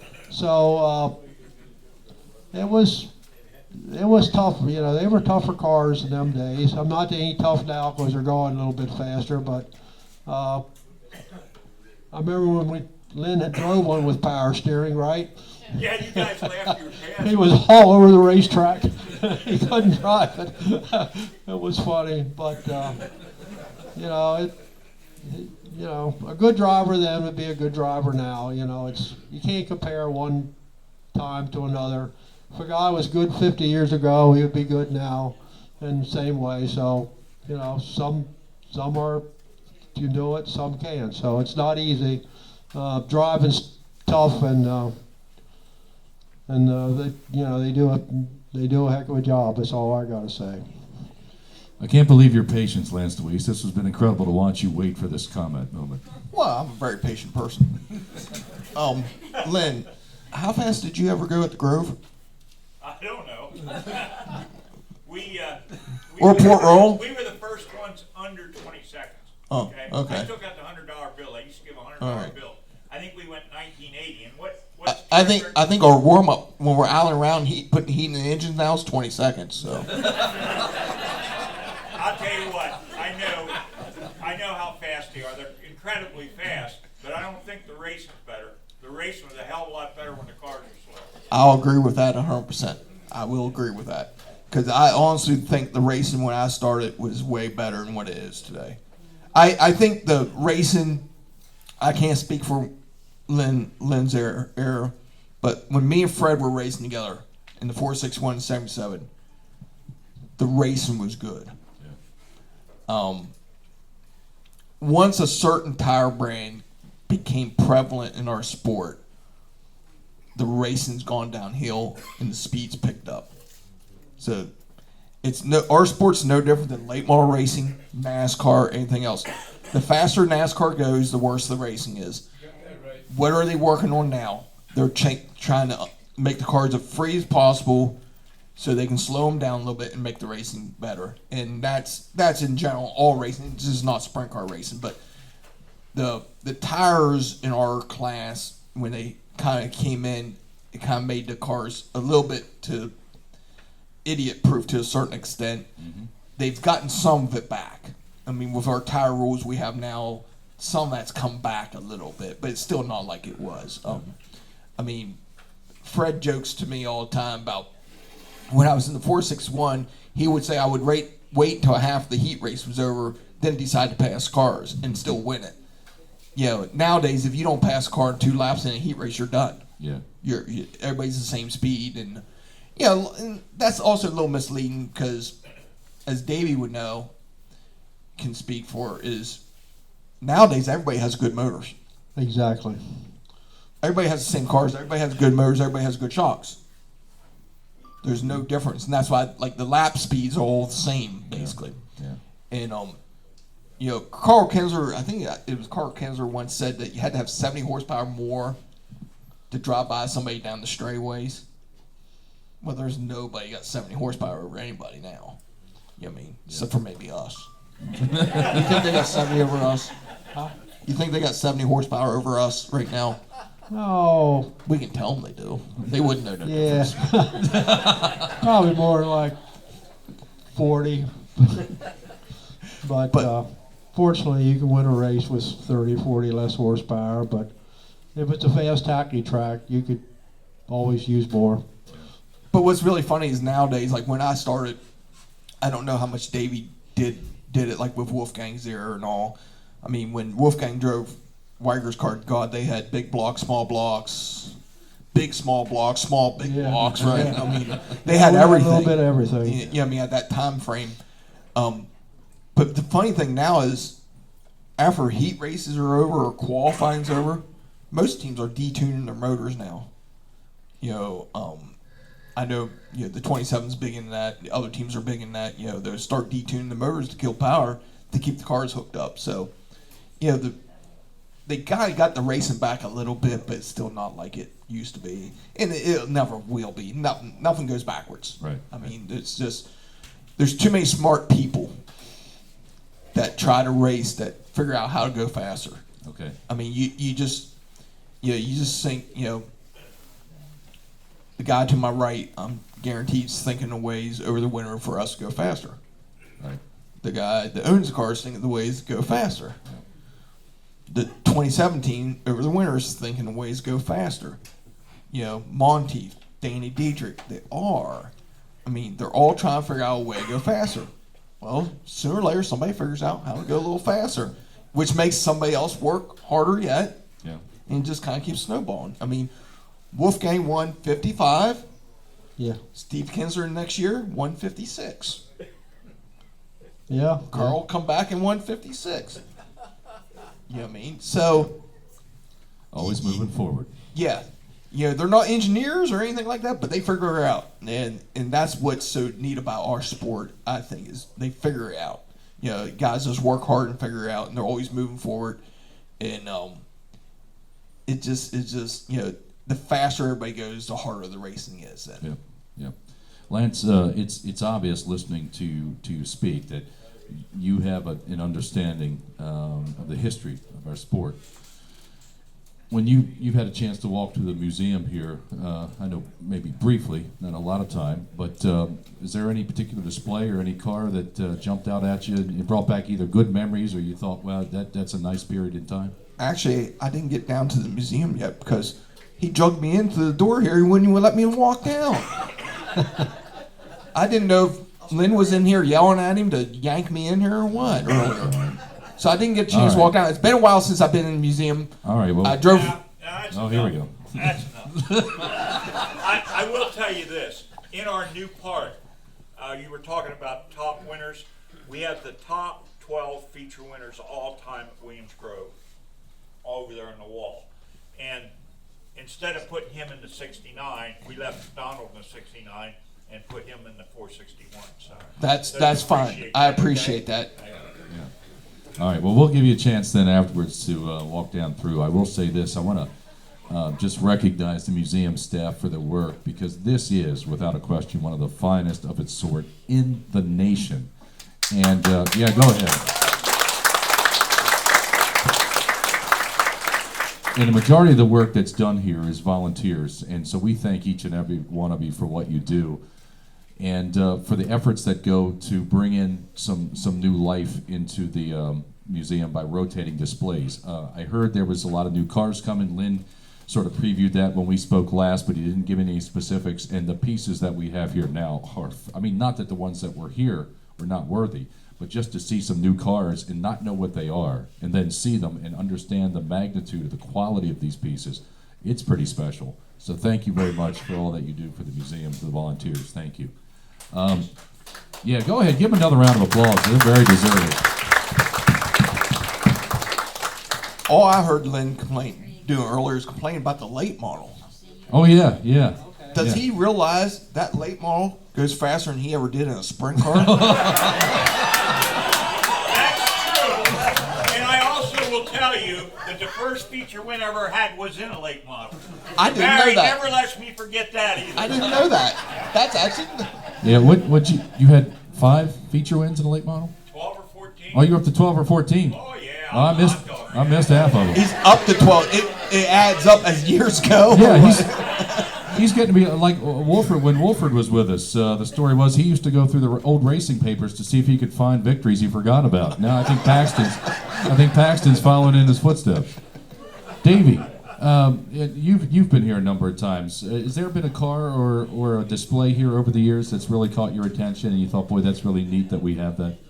Well, I enjoyed looking at some of the cars way back in the 40s and the 30s, and some of those cars, how them drivers drove them things, I can't figure out, but they were really pretty remarkable. I enjoy looking at all the cars. I've been here quite a few times, and they always got different cars here, and I enjoy looking at all of them, really. Yeah. Well, we are we're a little bit after 3 o'clock, so we're going to wrap things up. But before we do we have any questions from the audience while we have these two guys here? And the question is, what's more significant? What's more important, torque or horsepower? Oh, I don't know. I think it all goes together. Probably the torque, really. More. That's acceleration. The more torque you have, the faster you accelerate. I think we agree on. Yeah. Okay. All right, Ed, and we're going to work back through, so be patient with me.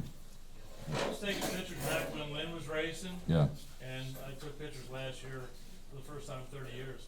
When you went the Summer Nationals, you were hooked up on the top, and I was waiting for you to come on the top, and you came on the bottom right down around the tires. Was that like a magic night where you were just hooked up all over the track? Well, no, I kind of knew we were pretty good on the bottom early in the race, but it was still too fast, so we had to run up top and wait on it to slow down. One thing the car does, it takes like 5 to 6 laps for it to kind of really get going. You know, it'll maintain, but it will get going then after that. And the longer we run, tends to get faster yet. So that's just a deal that I knew sooner or later I will be able to go back down the bottom. Does early fuel load come into it like it used to? Not as bad probably when you But drove, back- yeah, because back you in guys our had day, bigger tanks and all. Starting way back, we'd have that car set up for late. Everybody said, well, why'd you pussyfoot? I said, I'd Yeah. pussyfoot if I'd have stood that thing in. I'd have cartwheeled the car and flipped Yeah. it. I You mean- couldn't race the car hard till later on. You know, we're fortunate now we don't carry the amount of fuel Yeah, load that's that you true. did when you raced. And you know, the Outlaws kind of got.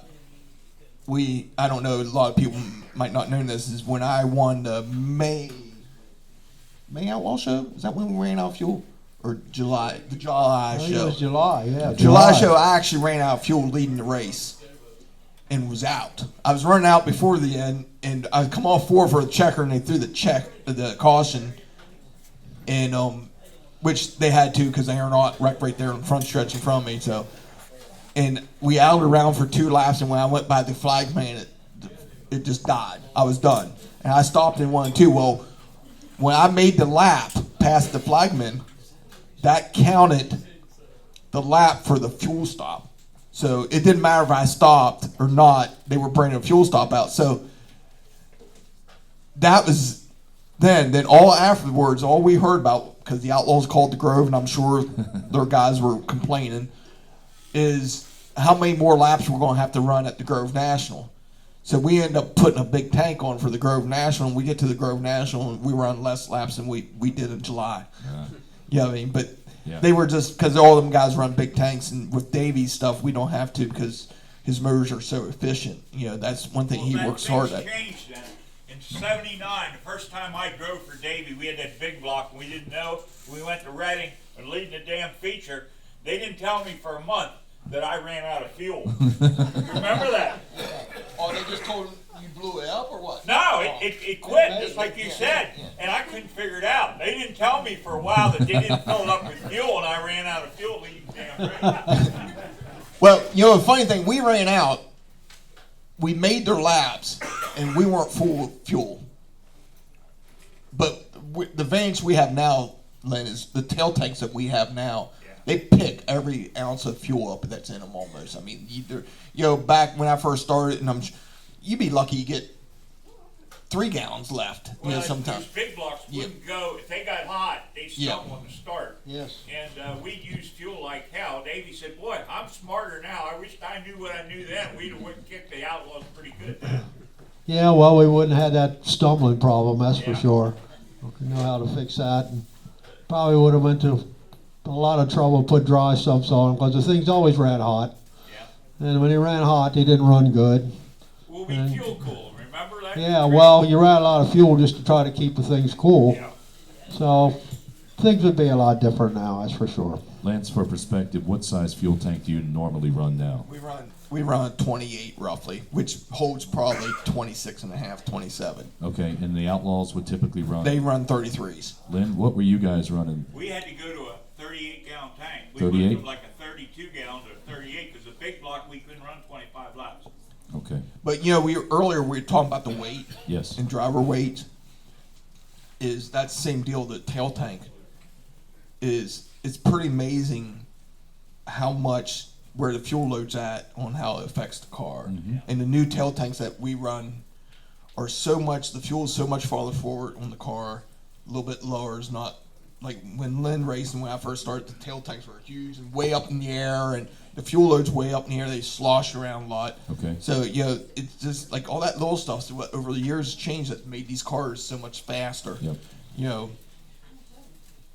Yeah. That Lynn wouldn't know nothing about. And so it continued. All right, I had a question over here. Yes, sir. Lynn, I've watched you race in Sprintmobile, and for all those years, I used to always watch when you come off the back stretch and go into 3.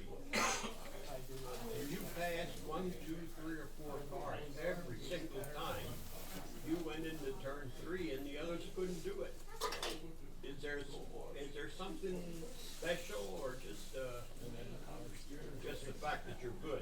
So the question is, in Lance's career, he has frequently made up a lot of ground, passed a lot of guys going down the backstretch into 3. So what is his secret there? Good race cars. Lynn is 100% right on that. I've worked hard on my race cars at the Grove forever. That's the racetrack I always worried about. And we work hard on trying to get them come off corner 2. And normally if you get them come off corner 2, you make a head of steam. And you have big runs at guys getting in 3. And then if it's slick getting in and you're stuck good enough, when they enter out on the curb, you can drive in past them and beat them over to the corner. And we've been very fortunate enough to do that and kind of have a feeling on how I like to feel a car to do it. The nice thing is when I hopped in that blue car, I didn't have to try to hunt that feeling because it has a better feel than anything I ever driven. So, it's all about being stuck with the race cars. If you're not right, you don't do that. When you do that not right, you're wrecking somebody or some. You're just not making time. I mean, guys try it, but you have to be right. All right. Next question. Thank you. Joe. Yeah, you said when you got in the blue car, you had trouble with the steering and you had to change it. How terrible were those finishes before you changed that steering? They were bad. I think the first night we started 13th and ran 2nd. First night in the car, and but the driver cost that way. It's funny. Like they weren't upset. I was upset because I hit the bank. Like as soon as I got to 2nd and trying to run hard in, I hit the inside bank at Susquehanna has a berm now. I ran over it twice, 2 laps in a row, and lost time, and just missed. I just wasn't used to everything yet, and we were a half a car length from beating him. So. But the point is, they weren't bad. No. We still good. We just did. We just changed. I think we raised it up 1 inch on the pitman arm to slow it down a little bit. Davey didn't like that though. I can tell you that because he didn't like the angle the drag link was running then. Well, that's true, but seemed to work okay. So and a lot of that was more me getting probably right now we could put everything back to where it was when I first climbed in the car, and I would be fine. Because I just wasn't used to cars turning that good, cutting in the corner that good, and when you come out, if you go out here in a parking lot and pick the tallest, oldest 4-wheel drive pickup and drive that for a year, then hop in a Lamborghini, it's going to have a little bit different feel than what you're used to. Or Paxton goes back to the steering thing. When I first started, we didn't know nothing, and I was at Port Royal. I raced, a half year, 3/4 year, and we kept adjusting the backlash out of the steering box. And finally, we were at Port Royal one night in the heat race, and it just was terrible. It wouldn't work no more and all. And a guy, a lot of you people wouldn't know him. He was from DC area, Steve Piper. Really super nice guy. So he loaned me his spare steering box. Well, for 5 laps, I was looking backwards in the corners because it would turn. Like I was so used to the old my worn out steering box. I'm turning like this, and the car's not moving. Well, the new box, you go like that, is moving. And it's kind of like when the car reacts. And It was just amazing like that. Like, it looked like it never drove nothing for about 5 laps until I kind of got it used to it. Yeah. So, it's just a lot of little things like when you're switching from something you're not used to, just adjusting to it. Takes a little while for the brain to catch up to that type of thing. Yep. All right. Other questions? Anybody? Yes, sir. Okay, you raced against Fred all your career. What made Fred Raymer so special? What did he do better than everybody else other than win? But I mean, what made him so good? He's not here, right?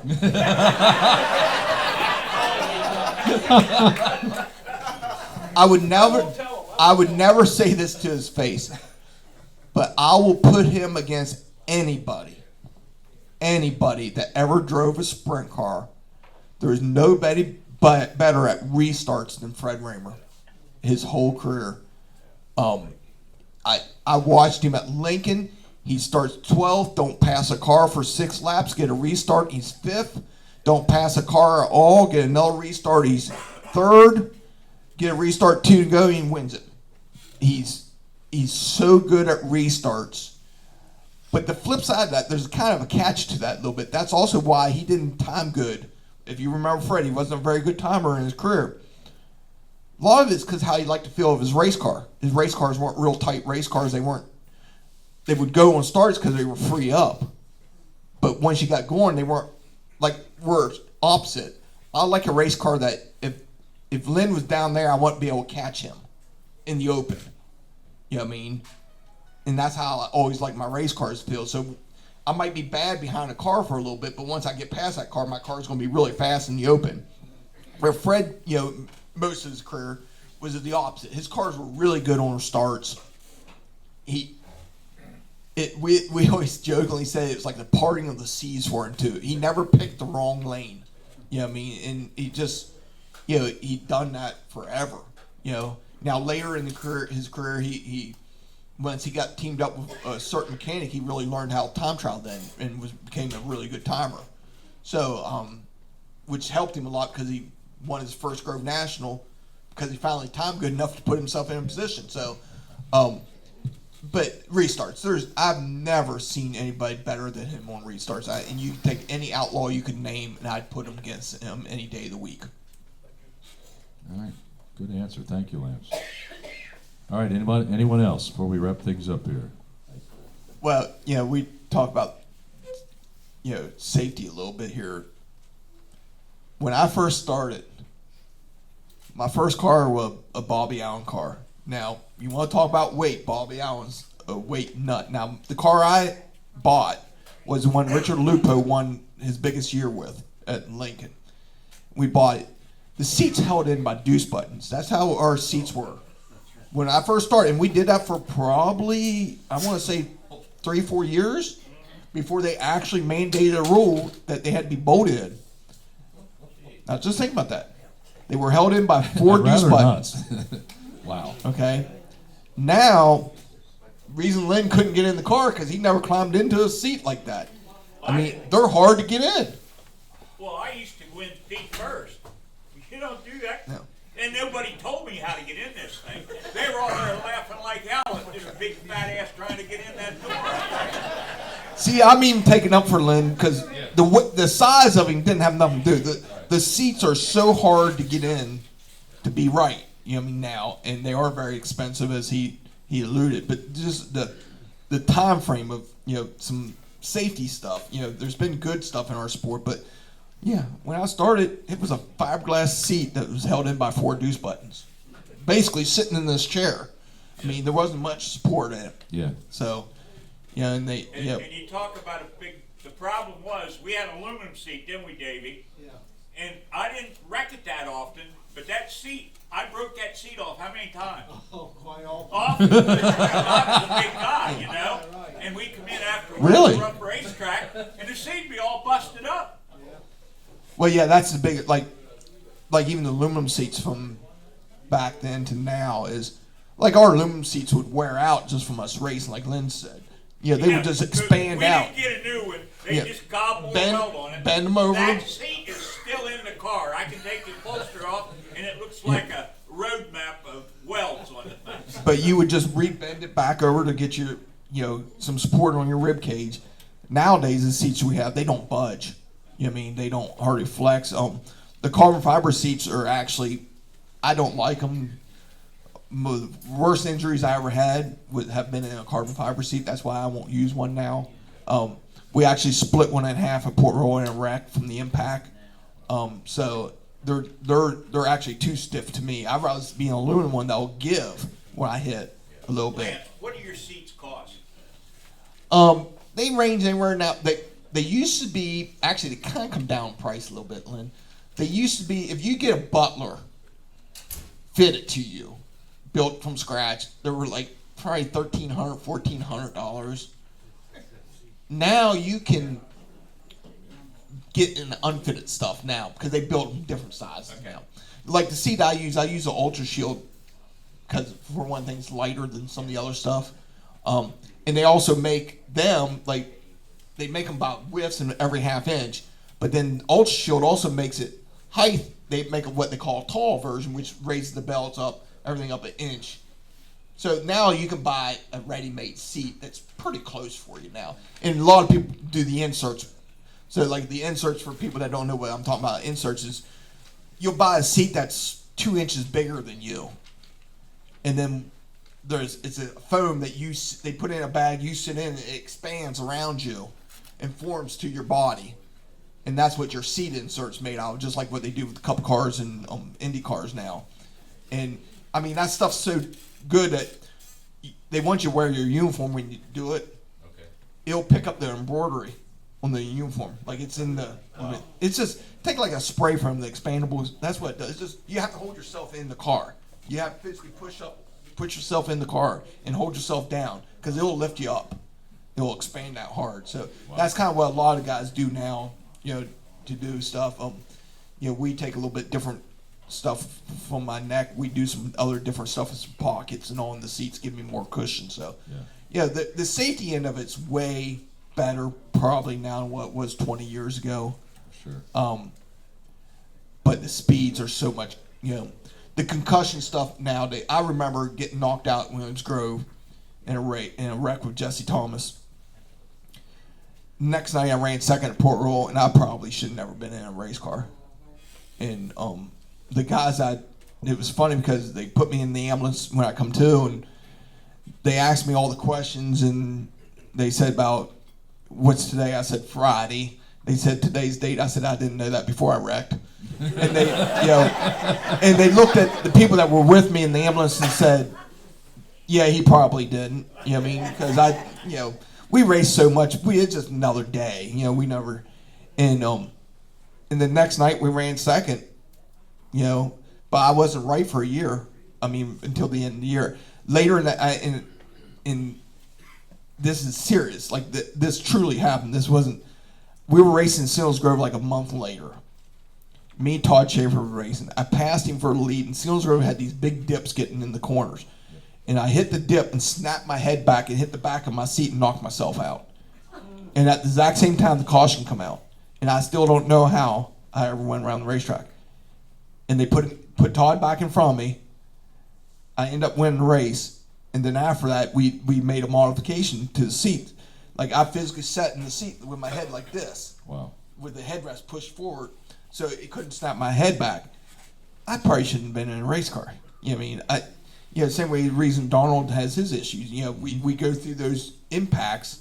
As everybody's learning now, concussions. I can shake my head hard and give myself a concussion. Some people can. Right. So the concussion things but I never got right until the next year. I had headaches. You just wrote it off as whiplash. Yeah. You know what I mean? Yeah.